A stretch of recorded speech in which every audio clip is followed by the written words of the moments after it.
It was a chilly evening in Boston when I found myself surrounded by the buzz of clinking glasses and murmuring conversations at one of the city's finest restaurants.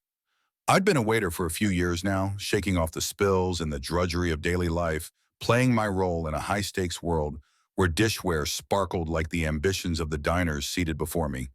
They were the kind of people who could change your life with a mere check signature, and in that moment, I believed I was just another invisible thread in their grand tapestry. But then he walked in Martin Langston, the billionaire real estate mogul, whose name floated above every headline like a storm cloud heavy with secrets. He wasn't just any rich guy. He was a force of nature notorious for his ruthless business moves and cutthroat deals. As he settled into his plush seat, my eyes caught a flash of something that made my heart skip. His ring of that deep red ruby surrounded by diamonds looked hauntingly familiar. And in a moment of sheer impulse, a spark of defiance ignited within me. I leaned over and said, "That's funny. My mom has the same ring." Silence plummeted the room. You could practically hear the fork drop. Langston's face shifted from smug confidence to pure disbelief, and for a moment it felt like time had stopped. It's as if I had ripped the world's wealthiest man right out of his comfortable bubble, exposing him. And I didn't even know why I said it. But I did know, at least in the back of my mind, what the ring represented. It belonged to my mother, Gloria, a woman whose strength belied the struggles she faced. When I was a kid, she'd talk about dreams and resilience while hiding the bruises from life's brutal lessons. Flashback to 1995. I could see her sitting at our tiny kitchen table, hands trembling, as she recounted a fateful encounter with Langston. She was desperate then, battling to keep our lives afloat, finally meeting him when his empire was blossoming, but rife with dirty deals. She knew things, dark secrets, things that could bring down the corrupt.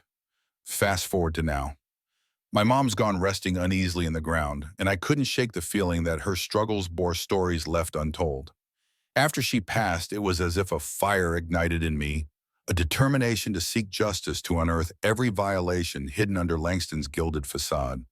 So there I was, returning to my shifts, haunted by my mother's past, and that connection only deepened with each passing day. Then came that night.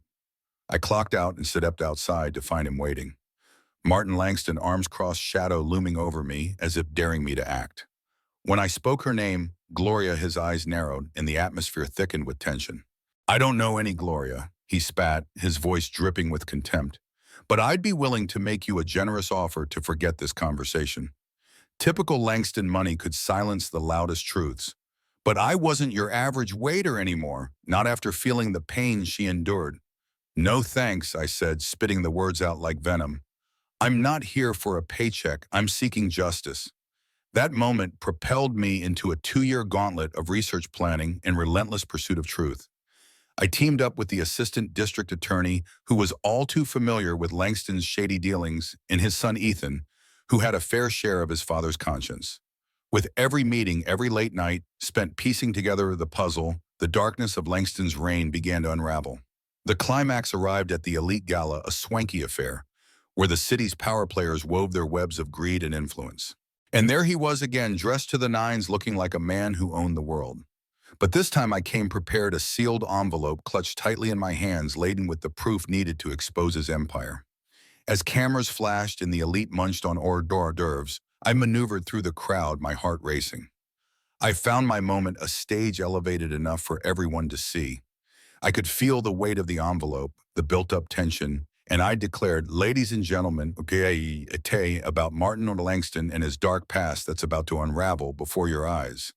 Cacophony erupted. Some gasped, others laughed in disbelief. Until the law enforcement officers who had been patiently waiting for the cue moved in swiftly. The look on Langston's face was worth every heartbeat of anxiety, shock, utter disbelief as handcuffs clicked around his wrists. Caught just like that, no escape route, no money to shield him from the truth. As he was escorted away, I stood amidst the chaos and shouted, "You thought you could live above the weight of your actions, didn't you?" And there it was, my exhale of truth that sent ripples through the media. Langston's empire began to collapse. His wrongdoings were unearthed, a moment that rattled the entire community. Suddenly, I wasn't just a face in a restaurant. I was a champion of justice. In the aftermath, I launched the Gloria Pierce Foundation, not just a named tribute to my mother, but a beacon of hope for families crushed under the weight of powerful figures. I'd heard so many stories of pain from those suffering in silence, and here was my opportunity to give them the voice they deserved. Today, as I hold on to my mom's ring, a symbol of resilience, I reflect not just on my journey, but on the shared experiences of many who face similar giants. There's something powerful about standing up to those who think they can escape the consequences of their actions. It makes you realize the importance of community, of collective justice. So here's my question to you. Have you ever faced a moment where you had to stand up against someone powerful? How did that change you?